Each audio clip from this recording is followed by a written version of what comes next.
Hello everybody, how are you doing? It has been a long time since I've been out in the shop, several weeks, and I probably won't get a lot of time out here today, and it'll probably be quite a while before I do make it back to the shop. Unfortunately, I've just been beyond belief busy. The only way I know how to say it. I got a couple of projects out here that I had started.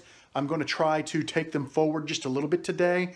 I really don't think I'll get anything finished because just time constraint really, but at least I'll feel better about doing something. I'm looking forward to working with my hands and just enjoying the noise of the machines and just being out in the shop. So I'll keep you guys posted on whatever I do today. I got some things that just came into the shop that I'd like to show you guys. A really good buddy of mine, James Heater, and his wife swung by to visit me on their way into town. And Jim always, he's the nicest. He and his wife are incredible people. They always bring me something. His wife made me some University of Louisville pot holders. So you basically, they're kind of cupped and you put a bowl in them and you can put them right in the microwave or ice cream and hold an ice cold bowl of ice cream and it insulates your hand. So I've got a large and a small one of those and I've already used them, and I got a boy who is U of L crazy that's trying to steal them from me. But Jim also, every time he comes into town, he always brings me a little treat. Let me show you what he brought me this time. Check this out. Now, these are cutoffs from some of the projects Jim was doing, but that's going to make a pretty sweet pin. I've got some red elm, some white wingay. Now, I've never seen white wingay. Most of what I've seen is black with a little bit of white in it, but that's really cool. I've got some cross-cut bubinga, a little more cross-cut bubinga up here. Straight grain bubinga, boiled Swiss pear, a couple of really nice sticks of walnut. These would be great for segmenting. This is the cool one, African redwood, and this thing is like a brick. It weighs a ton. Beautiful honey locust there. Got a little stick of hickory, nice block of maple, nice block of red oak, and these are some cutoffs from something Jim was making. I'm not sure, I don't remember exactly what it was he was making, but he saved the cutoffs, brought me a couple of them. Here's a piece that he cast. I'll be able to use that. And check these out. Are these gorgeous or what? He made these. I cannot wait. This one especially, just look at that. That is going to be a gorgeous blank. Now, this is not all he brought me. Take a look at this. You know what this is? This is fire hose. These were retired fire hoses, and these are pieces of them. And what he's telling me you do is you can split them, then you soak these in resin, and then you can wrap them around tubes and cast them, and they make really interesting looking pins. Now, I hadn't thought about that. That's a pretty cool idea, and that's something maybe this summer when I get some more time, I'd like to give a try. And then he brought me this. These, I'm not sure what they are, but they're going to be great for segmenting. These will make really incredible wafers between pieces of wood on a pin. Another good friend of mine, Corey Mills, brought me this. A couple of sweet cherry bowl blanks. And this is some Maranta. I had some pallet wood a while back. You guys might remember I did a little work with. I think I made some cooler boxes out of it, and he dyed those. So I'm waiting to try those. And these have been put into a vacuum chamber and stabilized. So that's really pretty cool. I'll have some work to do with those, but Corey came over, hung out for an hour or so, and he brought me those, and I sent him back some stuff. So really cool little stack of stuff in the shop.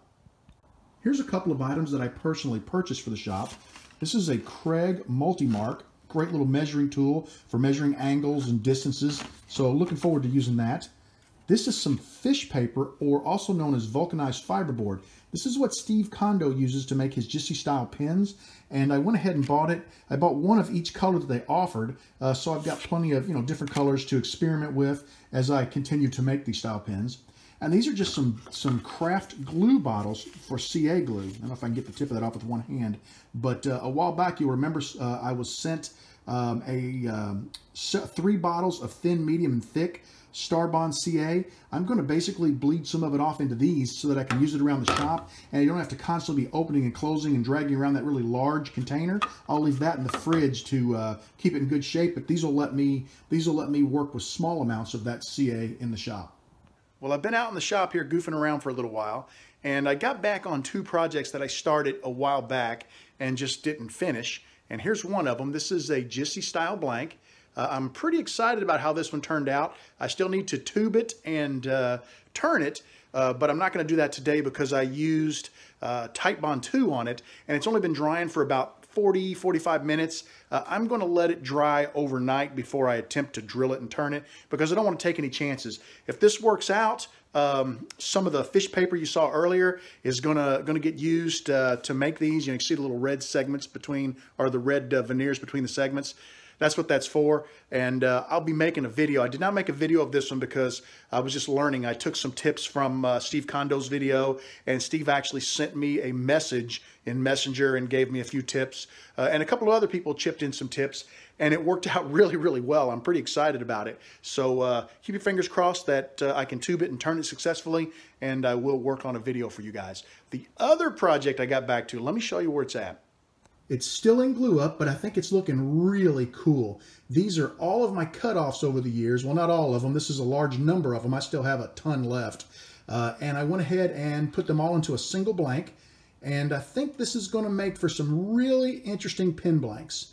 So stay tuned for that one. I still have a lot of work left to do to it before I start making blanks out of it, but I'm pretty excited with how it looks at the moment. Well, guys, that's it for me. I did a little cleaning around the shop. Let me kind of show you. Maker cart has been cleaned. It was literally stacked with stuff. I got a few projects I need to work on. I got just some blanks there, and then that's a project coming up I want to work on. And right in that drawer or shelf here, I just made a spot for all of my jigs. I have all these jigs for the bandsaw and the table saw, and nowhere to really put them. I did kind of straighten up that table a little bit, even though it's become another bit of a wreck. And what I was working on today was this. This is my blank of all my cutoffs. So it's ready for the next step in the process. That's it for me. I'm going to shut down shop, head in the house, have a little dinner, and that's about it for tonight.